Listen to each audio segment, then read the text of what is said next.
La chocolaterie Galère existe depuis 1976 et en 2020, on a vraiment opéré un grand pivot stratégique. On s'est doté d'une raison d'être. On a aujourd'hui la volonté de placer l'humain et la planète au centre de nos décisions, toujours en offrant un chocolat de haute qualité à un prix accessible. C'est vraiment notre mission.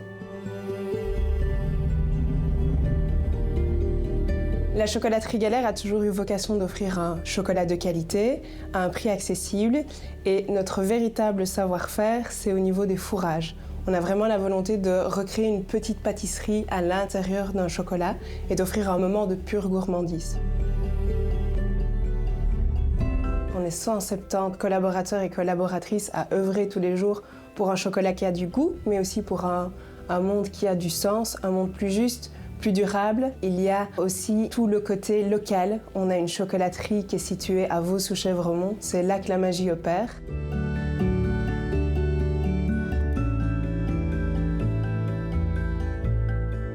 Récemment, on a fait une augmentation de capital qui nous a permis de faire plusieurs investissements. La première, c'était des machines ici à la production qui nous permettaient de développer des nouveaux produits qui ne sont pas encore sur le marché, qui vont l'être. Et aussi des machines qui nous permettent d'emballer avec plus d'efficacité. Ce qui fait qu'on ne doit pas répercuter toute l'augmentation de prix sur le consommateur. On a augmenté notre efficacité pour pouvoir diminuer notre prix de revient en interne. Walny Entreprendre est un partenaire depuis de longue date de Galère et il a fait partie de l'augmentation de capital de juillet. Au préalable, il était uniquement au passif en tant que créancier et il est monté au capital avec la région Wallonne et d'autres actionnaires et donc maintenant actionnaire de Galère. On est une entreprise qui n'est pas uniquement focalisée sur le profit, on a un projet 4P comme on appelle ça, donc profit, planète, people, et tout cela est arbitré par notre raison d'être, la raison de Galère, pourquoi est-ce qu'on existe, en anglais purpose, donc 4P. Pour l'aspect de tout ce qui est profit commercial, on aimerait bien continuer à notre ancrage en Belgique, en Wallonie, à Bruxelles et en Flandre, à travers une plus grande présence dans la distribution. Et on aimerait bien aussi pousser un petit peu plus à l'export. On a réussi à avoir de plus en plus de deals, dans plus en plus de pays différents, ce qui nous permet non seulement d'être connus internationalement, mais aussi de réaliser des ventes importantes. D'un point de vue planète, nous étions donné l'objectif de diminuer nos émissions de CO2 de plus de 25% entre 2024 et 2025.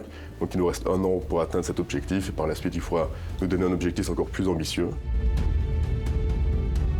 On a également voulu avoir un impact sur le terrain. Donc on a un partenariat avec une coopérative ivoirienne qui s'appelle Yeyaso.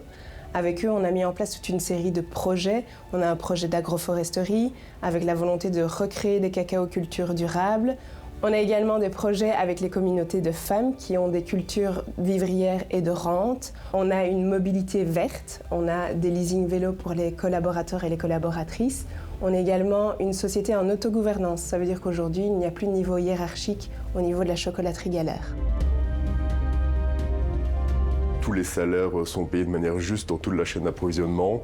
Et ça, dans un contexte très compétitif, on joue contre des très gros joueurs, là où le cacao a aussi augmenté de 5 fois le prix par rapport à 2023, ce qui fait qu'on doit trouver des alternatives, on doit faire des investissements pour rester compétitif en ayant notre mission qui reste quand même au cœur de nos valeurs.